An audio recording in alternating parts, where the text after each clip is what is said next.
नाशिकमध्ये मुसळधार पावसाला सुरुवात झाली आहे। दुतोंडा मारुतीच्या छातीपर्यंत पाणी आलंय। गंगापूर धरणातून पाण्याचा विसर्गही सुरू करण्यात आला आहे आणि गोदावरी नदीने आता धोक्याची पातळीही ओलांडून झाली आहे।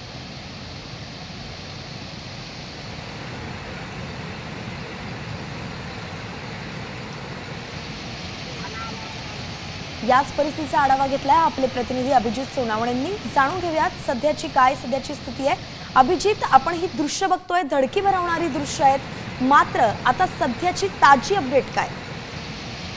काल संध्याकाळपासून नाशिक जिल्ह्यामध्ये मुसळधार पाऊस कोसळतोय। परिणामी नाशिक गंगापूर धरणातून पाण्याचा विसर्ग वाढवण्यात आलेला आहे। सद्यस्थितीमध्ये 5000 पेक्षा जास्त क्युसेक वेगाने गोदावरी नदी पात्रामध्ये पाणी सोडलं जात आहे। परिणामी नाशिकमध्ये रामकुंड आणि गोदा घाटाचा संपूर्ण परिसर गोदावरीच्या पुराच्या पाण्याखाली गेलेला आहे।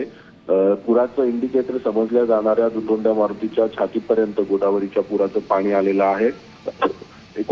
आपण बघितलं तर नाशिक जिल्ह्यातल्या अनेक धरणांमधून सध्या मोठ्या प्रमाणात पाण्याचा विसर्ग केला जातोय। दारणा धरणातून 12167 क्युसेक असेल, त्यासोबतच पालखेड आहे, नांदूर मधमेश्वर मधून देखील 31283 क्युसेक वेगानं सद्यस्थितीमध्ये पाणी सोडलं जात आहे।